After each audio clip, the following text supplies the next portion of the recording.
Greetings, fiber people. Today I'm doing a video I've been requested to do several times, and the house is finally quiet enough to do it.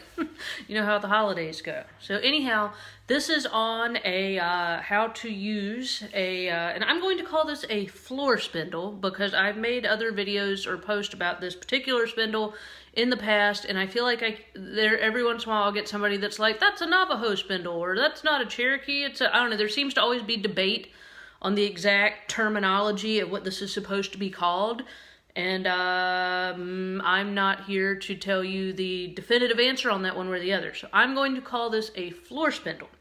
I purchased this particular floor spindle from the Dancing Goat Spindles, which you can find them on Etsy or Google. And I just looked because I didn't want to tell you wrong. And the people I bought this spindle from, it does have like a hook and then this, and it has like a dish. Hold on, wait for it. Here's the dish. I bought that separate. They were very nice people. They're now calling this a Southwest style spindle, and I like that. So they're probably tired of, you know, I don't know. They've been getting some debate on exactly if we're supposed to call this Navajo or Cherokee or whatever it is we're supposed to call it. So I'm going to copy them, since that's who made this spindle, and call this the Southwest style floor spindle. So what this is, and I will back this up here in a moment, is you have a dish, and so, I don't know, that rambly disclaimer was to say you may have something that is kind of similar but kind of different, and it may be called something different. So I'm just going to assume that what you are dealing with involves a super giant spindle that may or may not have a hook. It might have a hook, this one does, which I like, or it might have like a notch kind of taken out of down here, and then that's what you're using as a hook. So, you know, it may or may not have one of these and is really big. And I like this one because it has kind of a nice weighted, the spindle part's pretty heavy. And then I got this bowl. You could also use a dish, but I just particularly liked their little bowls. And I was at a fiber show, so I picked this up from them. So this all came from the same people. So the idea is that, like a drop spindle, and I have some drop spindle how-to videos, and I have a drop spindle how-to course. If you want a drop spindle, you should look up my course. And it would be the same basic principles, even though I do think I may add this little bonus video, make a bonus video to add to the course on floor spindles.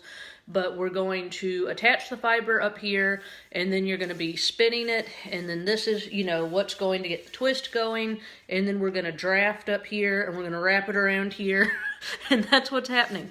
So that's your introduction there. And the dish, what this is for is that, so that your spindle's not like, you know, dancing around trying to get away from you on the floor, it can stay in the little dish and spin very politely. So that's what's up with the dish. So I'm going to find a better camera angle where you can see what I'm doing, and we'll walk through step by step setting this up. And there may or may not be some sketchiness there. And then I also, since the questions I'd been kind of getting from people were like, I don't have a spinning wheel, I drop spin, but I kind of maybe don't want to spend as much money on a spinning wheel, which, like, I feel you. So maybe this would be a good option instead of a spinning wheel. So I will also do a little section on comparing the pros and cons of floor spindle to my favorite little Pollywog, which, as you see, I can pick it up with one arm. So it's the smallest of my spinning wheels, so kind of a pros and cons. So, alright, without further ado. Okay, well, the way you use this is, actually, you put it on the floor next to you, and put it in the dish, and what you're going to be doing is spinning it on your leg. So I've got this is some dyed Corridel in Tennessee orange, of course, so you can tell where I live. I have a lot of this. So, let's see, I'm just going to pull off a strip here, throw that behind me, and I'm probably going to strip this out a little bit more. So if y'all have seen me spindling before, you know I'm a fan of the pre-stripping. So I'm going to pre-strip this out a bit. You don't want to make it too thin, but what I'm going to do, and obviously I'm going to do like I normally would with a drop spindle. And I'm going to make kind of, I call it like a little sandwich of fiber. So I'm going to sandwich this on here. And I'm going to put this up here because I don't want it getting in the way. And I'm going to sort of pinch the sandwich, and I'm going to get the spindle going here. And this is the same process I use with, and so now I've built up the twist, you can see right here. And so I'm just going to kind of, and see now the twist will travel from here to here as you built it up. And this is just to start, to kind of get it going without a leader thread. So I'm going to kind of just get some more twist going. And it does twist, as you see, it's very free twisting here. So I'm going to pinch. I love this cordel. I'm going to pull it up a little bit more. And I'm trying to do this a little bit thicker so y'all can actually see while the camera is far enough back that you can see what the spindle's doing since this thing's big. So we're going to get this going. Okay. So I've got approximately that much yarn. I'm going to kind of pull it, and like I said, mine has a hook. So I'm going to pull this down, and I'm just kind of going to start the, actually you can put it on the ground. I don't even have to hold it. Get the twist, start wrapping it and loading it up onto here. And I'm going to leave enough so that I can then, like I would with a drop spindle, bring it back up through the hook. So that's what I'm doing. Like I said, there may be other more official techniques on this, but this is, I'm just using it exactly like a giant spindle, and drop spindle. So you let it spin and then draft, and then I'm kind of, what I'm finding is working, and then this is going to get really high here, is it does give you a good bit. I mean, I'm having a hard time keeping it all in the camera string. So a pro I'm finding versus the drop spindle is, you know, just because it is big, you do kind of get more yarn here at once. And then I'm going to bring that back up. And you do sometimes have to keep scooting the dish around because, you know, it kind of moves around on you a little bit, but you could probably put that on a rug. But I'm going to just do like this. It's pretty fun. And then I'm doing kind of a pinch and pull long draft action.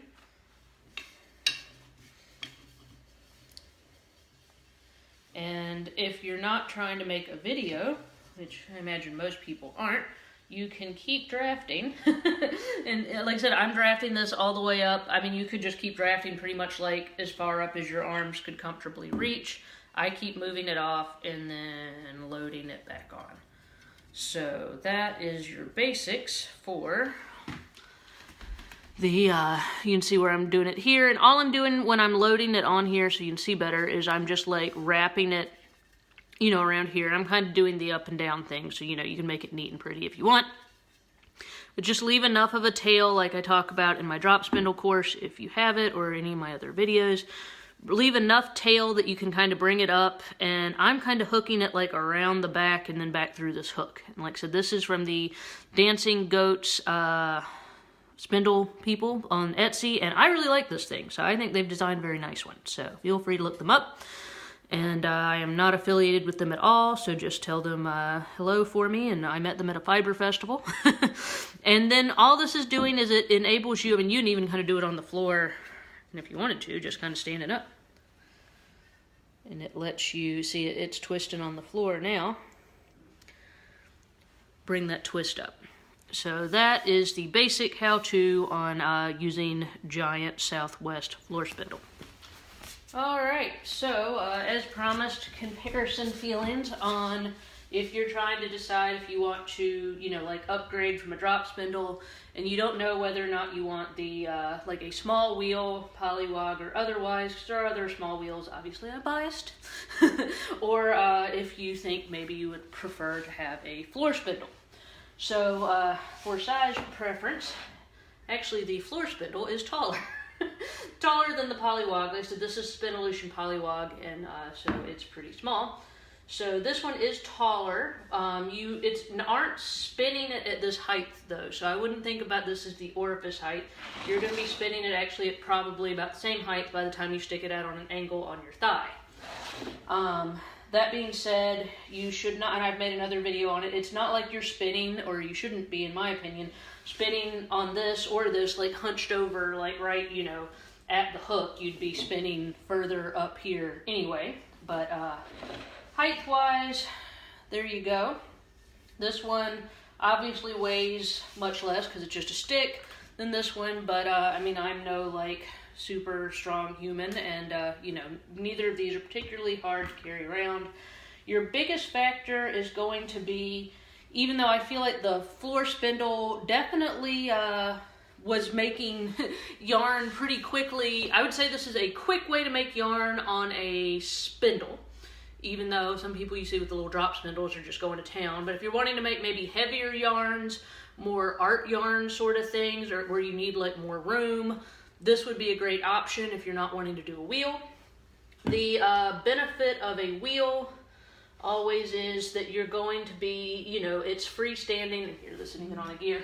Let me put this on a gear. It's, you know, it's freestanding, so you can use your feet for the actual spinning, so then both your hands are free to be doing your drafting. And the biggest benefit with a wheel is that it's going to spin for you, so you don't have to keep like drafting, making yarn, stopping, twisting it up, and then drafting and making yarn, because a spinning wheel is going to load all the fiber onto here for you, and it's just a continuous thing. So if you're looking for more of, even though this is there's definitely a nice flow to a spindle of like the rhythm of it. A lot of people, and what you hear people talking about with like getting in the flow, I think that would be easier on a spinning wheel because it's a continuous motion. So for production, if you're really wanting to make a lot of yarn quickly, and you know, you don't want to have to keep like loading and unloading, then a wheel would be definitely beneficial. If you're looking to spend less money, then obviously, you know, this would be a better bet. This spindle, I think, probably like 40. I think I ended up spending for the dish, which you don't have to have, but the dish and the spindle, I think you probably end up out about $60, $70. You might be able to make one or find one. I was trying to figure shipping in, but you know, shop around. But you're gonna be spending somewhere in that ballpark. The SpinOlution Pollywog is $3.99. So that's to give you a comparison. There's definitely, wheels can be a lot more expensive, but it's just got a lot more moving parts and ball bearings and bobbins and lazy Kates and different things involved that the spindle is not going to have. But as far as you want to try something bigger and you don't know if you're ready for a wheel, or you just want to expand your spindle collection, floor spindle is a hoot, and it definitely was a lot of fun. I could see if you were going camping or on vacation, my mom likes to go camping and likes to spin, this would be super fun. You could throw it in a bag, it doesn't require anything, you know, pop it out, and you'd be good to go. So both very portable. So anyhow, let me get over here.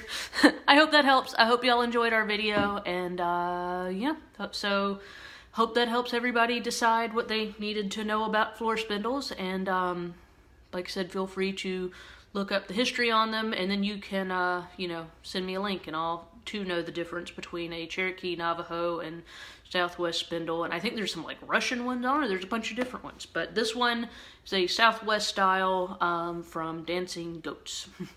Have a good one.